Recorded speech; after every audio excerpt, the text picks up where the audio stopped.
वर्णानाम अर्थशंगनाम रसनाम छंदसामपि मंगलाम चेकृतारो वंदे वाणी विनायको।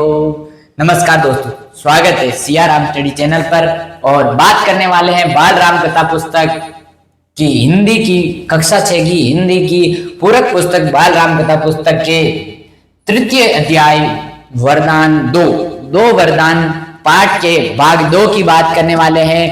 और भाग 1 में हमने जाना था कि राम का विवाह होने के पश्चात जब वो वापस अयोध्या लौट चुके थे, अयोध्या नगरी अपने निवास स्थल पर आ चुके थे, तो राजा दशरथ ने ये निर्णय लिया सभी दरबारियों के सानिध्य में और सभी दरबारियों को ये बताते हुए कहा कि मैंने अपने जीवन में बहुत ही उत्कृष्ट रूप से अच्छी सेवा दी, अवध नगरी की अच्छी सेवा की, और अब मैं चाहता हूं कि ये कार्यभार मेरा ज्येष्ठ पुत्र राम संभाले और अब राम को राजा बनाया जाए। तब सारे दरबारी बहुत ही खुश हुए और सभी ने उनके इस निर्णय का स्वागत किया। और उसके बाद राजा दशरथ ने कहा कि शुभ काम में देरी नहीं करनी चाहिए, शुभ काम जितना जल्दी हो उतना सोने में सुहागा है। उन्होंने कहा कि राम का राज्याभिषेक कल सुबह ही प्रभात वेला में कर देंगे। जब ये बात नगर में फैली तो चारों तरफ राज्याभिषेक की तैयारियां शुरू हो गई और खुशियों की लहर छूट गई। भरत और शत्रुघ्न उस समय अयोध्या में नहीं थे। जब राजन ने यह निर्णय लिया कि कल राज्याभिषेक किया जाएगा, राम का राज्याभिषेक करेंगे, कल युवराज पद घोषित करेंगे राम का, तब उनके छोटे भाई भरत और शत्रुघ्न दोनों अयोध्या में नहीं थे, वो अपने नाना कैकेयी राज के यहाँ गए हुए थे। कौन? भरत और शत्रुघ्न अपने नाना कैकेयी राज, रानी कैकेयी के पिता, और उनका जो नगर था उसे कैकेयी राज कहते हैं, कैकेयी राज के यहाँ गए हुए थे। भरत जब भी अयोध्या लौटने की बात करते, नाना उन्हें रोक लेते। भरत को अयोध्या की घटनाओं की सूचना नहीं थी।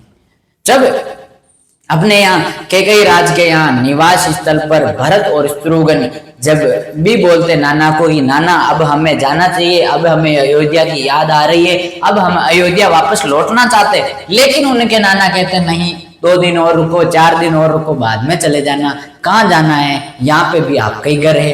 तो ऐसे करके रोक लेते थे। भरत को अयोध्या की घटनाओं की बिल्कुल सूचना नहीं थी, बिल्कुल भी भान नहीं था कि अयोध्या के अंदर क्या घटित हो रहा है, अयोध्या के अंदर क्या घटनाएं घटित हो रही है। उन्होंने अपने पिता के निर्णय के संबंध में नहीं पता था। भरत को और शत्रुघ्न को बिल्कुल भी एहसास भी नहीं था कि अयोध्या के अंदर ये निर्णय लिया गया कि राम को युवराज पद दिया जाएगा और कल उनका राज्याभिषेक किया जाएगा। इस बारे में कुछ भी उनको अंदेशा नहीं था, लेकिन इससे उसे कोई फर्क नहीं पड़ता। ये जानकारी नहीं थी कि अगले दिन राम का राज्याभिषेक होने वाला है। भरत और शत्रुघ्न को बिल्कुल भी पता नहीं था। कैकेयी, जो कैकेयी नगर है, उससे एक दिन में भरत और शत्रुघ्न का आना संभव नहीं था। जो कैकेयी नगर अवध नगरी से इतनी दूरी पे था कि एक दिन में भरत और शत्रुघ्न दोनों अयोध्या लौटने में संभव नहीं था, या अयोध्या आना उनका पॉसिबल नहीं था।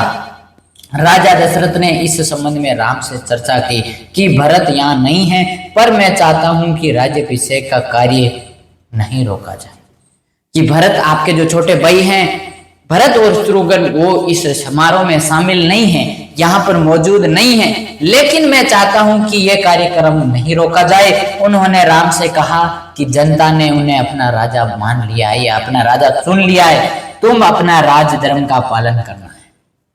राजा दशरथ ने अपने पुत्र से कहा कि पुत्र, आपके छोटे भाई दोनों यहाँ नहीं है, किंतु ये जो शुभ काम है ये नहीं रुकना चाहिए, क्योंकि हमारी जो जनता है, हमारे जो प्रजा है, उन्होंने आपको दिल से मान लिया है, दिल से राजा मान लिया है। और आपके ये विद्वता, पराक्रम और कुशलता और जो आपके अंदर विनयशीलता के जो गुण हैं, वो सारे गुण देख करके जनता ने आपको अपना राजा स्वघोषित कर दिया है, घोषित कर दिया है, क्योंकि अब आपको किसी से भी आज्ञा अनुमति लेने की आवश्यकता नहीं है।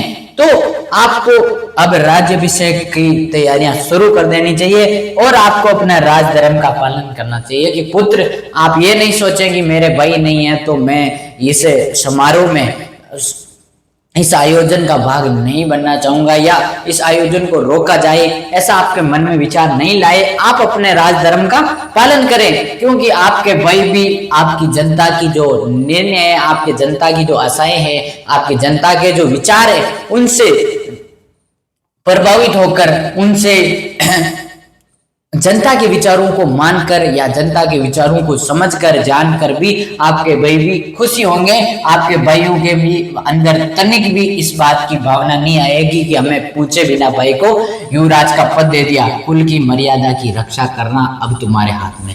कि रघुकुल रीत सदा चले आई, प्राण जाए पर वचन न जाए। राजा दशरथ ने राम से कहा कि अब जो हमारा रघुकुल रीति का जो कुल है, उसकी मर्यादा है, उसकी जो मर्यादा है या उसका जो प्रभाव है, जो अपने कुल की जो नीतियां हैं, उसकी मर्यादा की रक्षा करना अब तुम्हारे हाथ में है। राज्याभिषेक की तैयारियां रानी कैकेयी की दासी ने भी देखी, मंथरा ने। अब सभी रानियों के अलग अलग अपनी खास दासियां हुआ करती थी। तो ये राज्याभिषेक की पूरे नगर में खुशियां और नगर के अंदर चारों तरफ चहल पहल, ये सारा नजारा किसने देखा? रानी कैकेयी ने। महाराज दशरथ की रानी कैकेयी की दासी ने भी देखा, मंथरा ने। रानी कैकेयी की दासी का नाम मंथरा था। शुरू में उसे इस चहल पहल का कारण समझ में नहीं आया। शुरुआत में उसे इस चहल पहल का कारण समझ में नहीं आएगा कि हो सकता है कि कोई बड़ा यज्ञ अनुष्ठान या कोई बड़ा समारोह हो रहा होगा, इसलिए चल रही है तैयारियां।